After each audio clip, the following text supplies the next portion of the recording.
मुराद साहब की दुनिया से गुजरे कितने अर्सा हो गया, कितने डेकेड्स हो गए। 38 ईयर्स। हम 38 ईयर्स के बाद बैठकर उनके बारे में बात कर रहे हैं, यानी जिस साल वो दुनिया से गुजरे थे उस साल मैं पैदा हुई थी और आज मैं उनकी बरसी के ऊपर बात कर रही हूँ। 2009-2010 की बात थी तो मैं जूनियर रिपोर्टर थी जियो टेलीविजन पर। मुझे उन्होंने कहा जी आज भाई मुराद साहब की बरसी है तो उनकी जो कब्र है वो हमारे दफ्तर के पास बर्दूर से चाहिए और वहाँ पे जो है ना आपने फुटेज बनानी है, वहाँ खड़े होकर आपने पैकेज बनाना है, आप ऐसा कीजिएगा कोई PTC वगैरह करके तो हम बुलेटिन में चलाएंगे। जब मैं वहाँ गई हूँ तो वहाँ पे यंग लोग खड़े हुए और वो उनकी कब्र के पास दुआ कर रहे हैं, फूल लेके आए हुए हैं, बाकायदा उसको सजाया हुआ है ना। आस्तिन के कौन है तो वो जी वहीद मुराद लवर्स ग्रुप है। फेवरेट गाना आपका कौन सा है? वही मांगा मैंने अभी 2 दिन पहले भी बताया, एक कोको कोरीना तो चले ऑल टाइम है, लेकिन मुझे एक तराना फिल्म का गाना था हुस्न वालों से दिल ना लगाए कोई बेवफा है ये दिल तोड़ अकेले ना जाओ। अस्सलाम वालेकुम नाज़रीन, आप देख रहे हैं ZH एंटरटेनमेंट। मैं हूं ज़हीर अहमद। नाज़रीन, आज हमारे साथ एक ऐसी शख्सियत मौजूद है। वैसे भी हम इस माह में ज़्यादातर जो वीडियोस बना रहे हैं वही माह साहब के हवाले से बना रहे हैं। तो 23 नवंबर आज उनकी बरसी भी है, तो उसमें एक हमारे साथ ऐसी शख्सियत हैं जिनसे हम और बातें भी करेंगे। लेकिन उन्होंने किसी ज़माने में एक चैनल के ऊपर, अभी वो एयरवाई न्यूज़ पे हैं, अभी मैं आपको बता भी देता हूँ उनका नाम, लेकिन किसी ज़माने में दूसरे चैनल पे जिस वक्त वो न्यूज़ एंकर थी, खबरें पढ़ती थी, तो उस वक्त उन्होंने कवरेज की थी वहीद मुराद साहब की बरसी पे जाके वहाँ पे कब्रिस्तान, और वो वहाँ पे उन्होंने क्या माहौल देखा था उस पर भी बात करेंगे। करंट अफेयर का प्रोग्राम करती हैं, हम इनसे थोड़ा सा एंटरटेनमेंट के हवाले से बात करेंगे। मेरी अक्सर इनसे बात होती रहती है, तो इन्होंने कुछ चीज़ें मुझे ऐसी बताई जिससे सुन के मैं खुद भी हैरान परेशान हो गया था कि ये एंटरटेनमेंट के जो लोग हैं, जो ख़ास तौर पे हमारे शायर हैं और जो हमारे अदाकार हैं, जो किसी भी मुल्क से जिनका ताल्लुक़ है, उनके हवाले से इनके पास इतनी मालूमात है। वो तो खैर फिर कभी अगर टाइम बचा तो आज भी बात कर लेंगे, लेकिन फिर कभी भी करेंगे। आज हम पाकिस्तान और पाकिस्तान का ड्रामा, पाकिस्तान की फ़िल्म के हवाले से भी बात करेंगे और वो वाला किस्सा भी सुनेंगे। मारिया मेमन साहबा हमारे साथ मौजूद हैं। मारिया मेमन साहबा एयरवाई पे प्रोग्राम करती हैं, करंट अफेयर का प्रोग्राम करती हैं, आप इनको देखते रहते हैं, मशहूर शख्सियत है। बहुत शुक्रिया इंट्रो करा दिया आपने मेरा, thank you very much. Maria Memon साहबा, बहुत शुक्रिया, आपने टाइम निकाला। असल में ज़हीर साहब, आप और मैं ये वैसे बातें यूजली बैठ के करते होते थे दफ्तर में फारिग वक्त में, और माशाल्लाह जितना बहुत सारी यूजलेस चीज़ों के बारे में नॉलेज ज़हीर साहब बिल्कुल ठीक है। कुछ इसी किस्म का जो मामला कि मुझे इस यूजलेस नाज़रीन, इस यूजलेस चीज़ों का शौक जितना मारिया को और उनके हस्बैंड को है ना, वो मैं अगर आपको बता दूं तो आप हैरान परेशान हो जाएंगे। वो खैर मेरा काम तो इंसाइक्लोपीडिया है अबाउट छोटी छोटी चीज़ों के बारे में इन्फॉर्मेशन होती है। उनका भी इंटरव्यू करेंगे हम। उनका भी करें जी, वो आपको ऐसे होश रुबा हकाइक बताएंगे ना कभी कभी कुछ शूट्स के बारे में। बट येस, मैं इंजॉय करती हूँ, मुझे शौक है और मैं बड़े कीनली ऑब्जर्व करती हूँ, ख़ास तौर पे म्यूज़िक का। मुझे ये भी पता है कि कौन से फिल्म में अक्सर मैं पकड़ लेती हूँ कि किस गाने के दौरान, किस इंटरवल में जो अंतरे के बीच में म्यूज़िक बचा है वो किस गाने की ओरिजिनल मुखड़े की तो फिर तो आपको करंट अफेयर का प्रोग्राम करने की बजाय आप रिव्यू देने चाहिए फिल्म के ऊपर, साथ साथ ये ऐड करना चाहिए। मेरा ख्याल है शुरू करती हूँ मैं अपना वीकली या 15 दिन में एक आध कोई रिव्यू इस हवाले से करें, वो करियर अगर कभी बदलना हुआ तो। वैसे आप अपने प्रोग्राम, क्योंकि मारिया का नाज़रीन जो प्रोग्राम है वो आप देखते हैं सेगमेंटाइज होता है, और ख़ास तौर पे इनका पॉलिटिकल के ऊपर तो चले है ही है, वो तो काम है। जिस दिन ये सोशल इशू उठाती है ना, फिर उस दिन इनके चहकना जो है ना, या अगर कुछ सीरियस इशू नहीं है फिर इनका देखने वाला होता है। बस पता स्क्रीन ऐसी है ज़हीर साहब कि ये ना फ़ौरन पकड़ लेती है कौन ऑथेंटिक है कौन नहीं है। तो जब आपका इशू कोई आपके दिल से कनेक्ट कर जाए ना, तो फिर वो जिस तरह आप स्क्रीन पे उसके बारे में बात करते हैं वो एक अलग ही फील होती है। बहुत अच्छे लोग हैं जो एक्ट कर सकते हैं, हर इशू के बारे में बहुत पैशनेट होते हैं, वो हैं हम में से ऐसे लोग, गुड फॉर देम। लेकिन जो ऑथेंटिक अगर आपको कनेक्ट होना, वो पता चल जाता है। वैसे मैं एक चीज़ और भी ऐड कर दूँ, नाज़रीन को भी बता दूँ कि करंट अफेयर जो मैंने अमूमन एंकर देखे, मैंने काम बहुत ज़्यादा किया मैंने, वो थोड़ा सा एंटरटेनमेंट के ऊपर वैसा ऑफ द रिकॉर्ड बातें भी कर लेंगे, दूसरों के प्रोग्राम में चले भी जाएंगे, खुद थोड़ा सा उसके ऊपर प्रोग्राम नहीं करते। लेकिन जिस तरह मैं भी शायाद साहिबा का ईद के ऊपर इन्होंने इंटरव्यू किया हुआ है, तो आप सोच सकते हैं, समझ सकते हैं कि इनको कितना शौक है इस हवाले से। देखिए, आर्टिस्ट जो है वो हमारी सोसाइटी की बहुत ही खूबसूरत मैनिफेस्टेशन है, और जो इंसान आर्ट को, कल्चर को, उसको एंजॉय नहीं करता, मुझे तो वो नामुकम्मल इंसान लगता है। और हमारी सोसाइटी में कल्चर, आर्ट, आर्टिस्ट को लेकर जो हम लोग एक बहुत ज़्यादा उस हवाले से हमें लगता है कि इस बारे में हम बात करेंगे तो शायद लोग हमें सीरियसली नहीं लेंगे, या पता नहीं कुछ हमारी अपनी इज्जत में कमी हो जाएगी। आई डोंट नो, मतलब दुनिया भर में आप देखें आर्टिस्ट को और कल्चर को वो जो है ना बहुत सारी पॉलिटिकल बातों और पॉलिटिकल मामलात से आपने बड़ी अच्छी ज़्यादा- बात की, आपने बड़ी अच्छी बात की कि ये जो हमारा मीडियम है, जिस तरह आपने मतलब दूसरे ममालिक में देखें वो बहुत ज़्यादा इफेक्ट करता है मुआशरे के ऊपर। तो यहीं से मैं अगर बात बढ़ाऊँ आगे, तो क्यों हमारे इधर अदाकारों को या फनकारों को उस तरह का मकाम नहीं दे सके या हम उस तरह प्रमोट नहीं कर सके? इसकी वजह क्या है? जिस तरह बस बहुत अनफॉर्चुनेट बात है। ख़ास तौर पे हमारे यहाँ पे जो लोग कुछ उसको मजहबी लिबादे में ओढ़ के उनको लगता है कि इसके बारे में बात करना जो है ये ठीक नहीं है, उससे शायद वो कम मुसलमान हो जाएंगे या उनका जो मज़हब है उसके ऊपर और हम अगर जो- आंच आ जाएगी। नहीं, ये सब चीज़ें से बहुत पर जैसे अक्सर आपको ये सब कहते हैं कि ना creation of art is nothing short of a spiritual experience. For example एक ही अहद में देवानंद पैदा होते हैं, उसी अहद में उसी मुल्क में किशोर कुमार पैदा होते हैं, और उसी अहद में उसी मुल्क में आर डी बर्मन पैदा होते हैं, एस टी बर्मन पैदा होते हैं। अब वो भारत के मुख्तलिफ कोनों से उठ के एक शहर में इकट्ठे एक कमरे के नीचे वो धुन तरतीब देते हैं बैठकर। तो ये इससे बड़ा स्पिरिचुअल मिरेकल और क्या है? और वो धुन ऐसी लाजवाल कि आज हम 80-90 साल बाद हम भी सुन के झूम उठते हैं। सो ये एक एल्गोरिदम है, ये बड़ा खूबसूरत एक क्रिएटिव एल्गोरिदम है, जहाँ पे एक ही वक्त में एक ही अहद में इतने सारे क्रिएटिव लोग जब इकट्ठे होते हैं और कुछ मास्टरपीस बनाते हैं। It's nothing short of a miracle. ये आपने वो बहुत ज़बरदस्त मिसाल दी है। बल्कि मैंने हमारे बड़े अवामी अदाकार थे अलाउद्दीन साहब, नाजरीन को याद होगा, जो मैंने वीडियो बनाई थी उनको ट्रिब्यूट दिया था, तो उसमें मैंने बताया था जो आपने मिसाल दी है वो यहाँ पे भी है। एग्जैक्टली। रियाज शायद मानने में शान अदाकार, हमारे शान उनके वालिद साहब मानने में फिल्म मेकर थे, वो अलाउद्दीन, खलील कैसर और एक म्यूजिशियन थे और एक शायर थे। ये लाहौर में एक तंग सी जगह पे इन्होंने शुरुआत की थी और वहीं पे क्रिएट की। ख्वाजा खुर्शीद अनवर साहब थे, उनको मैडम न्यू जहाँ की आवाज़ मिल गई, उन्होंने वो कोयल एल्बम बनाई। क्या खूबसूरत बात है यार, आप एक ही मुल्क में बैठ के एक ज़बान में बैठ के ये क्रिएशन कर रहे हैं। क्या गाने हैं, मतलब मैं सोचती हूँ ये अपने वक्त से अपने अहद से कितने आगे की ये कोई आसान काम नहीं है, ये कोई मुझे नहीं लगता कि ये इंसानी काम भी है, ये कोई कुदरत की तरफ से तोहफा होता है जो उन लोगों में डाला जाता है, वो वसीला बनते हैं और फिर वो हम तक पहुँचता है।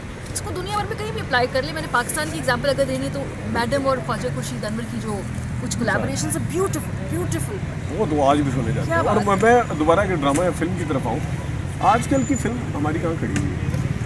आजकल की फिल्म जो है एक तो हमारे यहाँ पे अनफॉर्चुनेटली सूरत हाल ये है कि इतना पैसा ही नहीं है, हुकूमत की सरपरस्ती ही नहीं है, एक ख़ास इदारे की तरफ से बहुत सरपरस्ती है, उनके जो नुक्ता नज़र की फिल्में बन रही हैं, ड्रामे भी बन रहे हैं, सब उनके साथ काम भी कर रहे हैं। यहाँ पे जो जिस तरह से पैटर्नेज होनी चाहिए है यंग हदायतकारों की, वो हो नहीं रही है। फिर सिनेमा के अंदर लोगों को लेकर आना, अब फॉर एग्जांपल अगर मैं बहुत सारी पाकिस्तानी फिल्में मैंने OTT पे देखी, एक अच्छी फिल्म है केक बनाई थी ज़ुल्फ़ी बुखारी साहब ने बनाई है, अच्छी बात है ना, ऐसे लोग पैसे लगाएंगे जिनके रिसोर्सेज हैं, और वो मैंने नेटफ्लिक्स पे देखी है। यू नो क्या मैं वो फिल्म सिनेमा देखने जा सकती थी, लेकिन चूंकि मेरे पास घर में नेटफ्लिक्स का कंफर्ट था, मैंने कहा मैं यहीं बैठ कर देख। तो आपने भी बाकी अंदर घर में मल्टीमीडिया और सिनेमा लगाया? नहीं, मुझे याद है आपने लोड वेडिंग भी देखी थी और बड़ी पसंद आई थी। लोड वेडिंग मैंने सिनेमा में जाके देखी थी क्योंकि वो बड़े पर्दे की फिल्म और उसका थीम बड़ा खूबसूरत। अभी एक नई फिल्म आई खेल मैं कल देख के आया, उसका मैं रिव्यू। अच्छा, मैं वो देखने जाना चाहती हूँ क्योंकि वो उन्हीं लोगों ने बनाई जिन्होंने लोड वेडिंग वगैरह बनाई थी। सो कुछ फिल्में हम देखने भी जाते हैं, लेकिन अब आपका ना OTT से बड़ा ज़बरदस्त कॉम्पिटिशन हो गया। पाकिस्तानी ड्रामों में अभी भी अगर आपको इंतज़ार करना पड़ता है ना दी किस्त का, हाँ वो बिंज वॉचिंग कल्चर है। जो नौजवान लड़के लड़की हैं, तो उनके पास इतना वक्त भी नहीं है, दूसरा उनका वो भी पहले हम इंतज़ार किया करते थे अगली किस्त की, अब मुझसे भी नहीं इंतज़ार होता अगली किस्त का। अगर कभी ऐसी कोई सीरियल हो भी ना, मैंने एक ड्रामा देखने परिजाद बहुत अच्छा, मैं वेट कर रही हूँ, जबरदस्त ड्रामा। और मैं बल्कि आपको रिकमेंड करूँगा, आप मारिया कह रहा हूँ, आप माहिरा खान का एक ड्रामा लगा हुआ है, हम कहाँ के सच्चे थे। अच्छा, उसमें माहिरा ने जो कमाल किया है, मैं उसके ऊपर आता हूँ। बल्कि आपको याद होगा फिरदौस जमाल साहब ने बड़ी तनकीद की थी माहिरा खान के ऊपर। मैं तो इसके ऊपर अगर रिव्यू देना चाहूँगा, कभी इसके ऊपर अगर बात की, हम कहाँ के सच्चे, उनका बॉडी लैंग्वेज उन्होंने पूरे थ्रू आउट एक जैसी रखी है, उस लड़की के किरदार के हिसाब से रखी है, किस तरह उसने नाराज़ होना है, किस तरह उसने लिप्स को और नाक को किस तरह मूव करना, वो बड़ी कंटिन्यूटी के साथ है। तो आप अब जैसे मैं आपको तो अब ड्रामे भी अगर मैं देखूंगी ना, तो मैं वेट करती हूँ कि 5-6 किस्तें हो जाएँ, वो यूट्यूब पे आएंगी, फिर मैं इकट्ठे देखूंगी ना। गो एक हफ्ते वाला इंतज़ार है, मुझसे नहीं होता। मुझे बहुत ही जिसे कहते हैं ना, वो अटेंशन स्पैन बहुत ज़्यादा इस हवाले से इफेक्ट हुआ है। बट हैविंग सेड दैट, जैसे आप माहिरा की बात कर रहे थे, आप ड्रामों की बात कर रहे थे, जो हम चाहते हैं ना, मैं चाहती हूँ कि पाकिस्तान की जो ख़वातीन के कैरेक्टर्स हैं ख़ास तौर पर, वो जो पुराने ज़माने में हसीना मोइन साहिबा लिखा करती थी, सहरा कालवी साहिबा बनाया करती थी, ये वो स्कूल ऑफ थॉट, अब उसको हमें दोबारा रिवाइव करना होगा। मरीना खान ज़बरदस्त एक्ट्रेस है, उनको देख के हम बड़े हुए हैं, उनकी personal choices, career choices, I love it. अभी मैं एक ड्रामे में उनको देख रही हूँ जहाँ पे वो एक इंतहाई ऐसी खातून बनी हुई हैं जो बहुत ज़्यादा तकिया न्यूसी ख्यालात को आगे परवान चढ़ा रही हैं। मैंने उसके ना इंस्टाग्राम पे कुछ क्लिप्स देखे हैं जहाँ पे वो मैं हारी पिया, मेरे ख्याल उसका नाम है, मुझे नाम पता इस तरह से होते हैं। सो वो मरीना खान जो कितनी स्मार्ट, इतनी इमेंसिपेटेड औरत का किरदार अदा कर रही थी, आज पाकिस्तानी ड्रामा जगह पे आगे कि वो खड़े होके वही पेट्रियार्कल बातें कि औलाद नहीं हो रही बहू की, बेटे की दूसरी शादी कर दें, पहली बहू को बाहर निकाल दिया। वो खेल में बड़ा अच्छा किरदार है उनका, खेल में बड़ा अच्छा किरदार है। तो it does not match Marina Khan that I saw when I grew up. तो हमें जो ख़वातीन के कैरेक्टर्स है ना ख़ास तौर पे, उनको और ज़्यादा स्ट्रॉन्ग करना होगा। ये क्रॉस द बोर्ड ऐसा नहीं, अच्छे ड्रामे भी लड़कियों के फीमेल ओरिएंटेड ड्रामे लिखे जा रहे हैं, लेकिन मुझे लगता है कि उनकी तादाद कम है। हम जैसी ख़वातीन की रिप्रेजेंटेशन और बढ़नी चाहिए ताकि लड़कियों को पता चले कि उनके पास यही ऑप्शंस नहीं हैं। हम वैसे ही लोग भी ऑप्शंस हैं जो कि बाहर निकल के काम कर रहे हैं, हर एडवर्सरी के साथ अपना उसके साथ करते हैं। सो ये मुझे थोड़ा सा गिला है ड्रामा से। तो आपको वैसे उम्मीदें क्या है जो पाकिस्तान का ड्रामा, तो आपने जिसने बताया और सब मानते हैं, इंतज़ार भी होता है और उसका एक स्टैचर भी है ड्रामे का, लोग दुनिया का कॉपी करती है। माहिरा खान और फवाद खान को अगर इंडिया ने लिया तो उसमें तो ड्रामा हम सफ़र ना होता तो मुझे लगता है फवाद और माहिरा ना होता, पाकिस्तानी ड्रामे की आप एक पावर है। और आप देखें अब तो हर सरहद से कोई फ़र्क नहीं पड़ता। आपके हस्बैंड को कौन सी अब सब कुछ कौन सी हीरोइन अच्छी लगती है? अच्छा, मैंने कोई पूछा नहीं उनसे, पूछूंगी मैं से। ये तो बड़ी ज़्यादती है। आई नो, अपनी तो आपने बता दी है सारे हीरो। नहीं, मुझे वाकई ये सवाल मैंने पूछा नहीं। दिलीप कुमार उन्हें पसंद है ये मुझे पता है, आदमी हो गए, और मुझे एग्जैक्ट नहीं मालूम है। चले अच्छा चले, ये तो बड़ी हैरानकुन बात। अच्छा सवाल मैंने ज़हन में डाल दिया, आज जाके पूछूंगी तो वैसे हीरोइन कौन सी पसंद है, बाय द वे बताओ। अच्छा, आपका एक मुझे वैसे तो मुझे इस हवाले से भी बहुत ज़रूरी समझा कि आपका जो, जैसा मैंने नाज़रीन को बताया भी है कि शुरू से इनका एक शौक़ भी कह लें या एक बंदे के अंदर जुनून होता है ना, पाया जाता है कि वो मतलब मारिया जो है ना लथार्जिक फील नहीं करती जिस वक्त एंटरटेनमेंट की बात करती है, 2-2.5 घंटे से बात कर लें। लेकिन आपने एक और जो वजह है आपके इंटरव्यू करने की, मेरी बड़ी ख्वाहिश थी आपका इंटरव्यू करने की, आपने एक किस्सा सुनाया था मुझे वहीद मुराद साहब की बरसी का। वो क्या किस्सा था? आज क्योंकि वहीद मुराद साहब की बरसी है तो मतलब मुझे आर्ट और कल्चर के बारे में जब मैं बात करती हूँ ना, मेरी आंखों में चमक आ जाती है सब, बिकॉज वहीद मुराद साहब की दुनिया से गुजरे कितने अर्सा हो गया, कितने डेकेड्स हो गए, 38 ईयर्स। हम 38 ईयर्स के बाद बैठकर उनके बारे में बात कर रहे हैं। यानी जिस साल वो दुनिया से गुजरे थे उस साल मैं पैदा हुई थी, और आज मैं उनकी बरसी के ऊपर बात कर रही हूँ। मतलब आज उनका एक ट्रांसेंड्स बियॉन्ड जनरेशंस। 2009-2010 की बात थी तो मैं जूनियर रिपोर्टर थी जियो टेलीविजन पर। तो मुझे उन्होंने कहा जी आज वहीद मुराद साहब की बरसी है, तो उनकी जो कब्र है वो हमारे दफ्तर के पास चाहिए, और वहाँ पे जो है ना आपने फुटेज बना ली, वहाँ खड़े होकर आपने पैकेज बनाना है, आप ऐसा कीजिएगा कोई PTC वगैरह करके तो हम बुलेटिन में चलाएंगे। जब मैं वहाँ गई हूँ तो वहाँ पे यंग लोग खड़े हुए थे और वो उनकी कब्र के पास दुआ कर रहे हैं, फूल लेके आए हुए हैं, बाकायदा उसको सजाया हुआ है ना। आस्तिम के कौन है? तो वो जी वहीद मुराद लवर्स ग्रुप है जो हर साल उनकी बरसी पे आता है और उनकी कब्र पे आके दुआ पढ़ते हैं, उसको सजाते हैं, खूबसूरत बनाते हैं। और मैंने सोचा ये कौन लोग हैं? यही तो लोग हैं जिन्होंने ज़िंदगी जी है। हम तो दुनिया में आए हैं जी के सांस लेके गुजर जाएंगे, जिंदा ये लोग हैं, जीने वाले ये लोग हैं जिनको 40-40 साल बाद लोग याद कर रहे हैं। उनमें से बहुत सारे लोगों ने शायद उनकी फौतगी के बाद फिल्में देखी होंगी, दे वर सो यंग, राइट? सो इससे मुझे अंदाज़ा हुआ कि यार ये आर्ट, ये कल्चर, ये आर्टिस्ट कितने बड़े लोग होते हैं, कितने बड़े लोग होते हैं कि वो अपनी छाप छोड़ जाते हैं। मुझे इस तरह पता है कि अब मेरी जो भांजियाँ हैं या जो हमारी नस्ल है, अब आहिस्ता आहिस्ता मैं उनको इन सारे गानों से रुशनास कराऊंगी। जब उनकी एज होगी भी तो वो छोटी हैं, तो कि भाई ये उन तक असासा मुंतकिल करना है हमें। कोई इतना खूबसूरत लाजवाल काम करके गया तो हमारी जिम्मेदारी होती है कि यार हम उनको बताएं कि यार ये हुआ था। So that was the first time when I just blue me away कि यार क्या है ये, कौन लोग हैं, यही लोग हैं।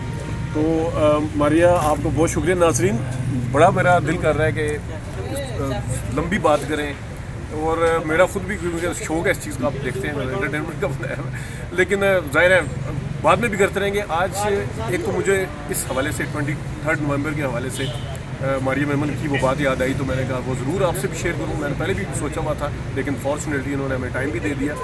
तो 23 नवंबर बरसी भी सारे मना रहे हैं। मुझे बल्कि काफ़ी जगह से लोगों ने कहा भी था पेशावर और कराची में कि आप वहाँ पे आए, लेकिन ज़ाहिर काम की वजह से मैं जा नहीं जाते सका। जाते बताएं फेवरेट गाना आपका कौन सा है?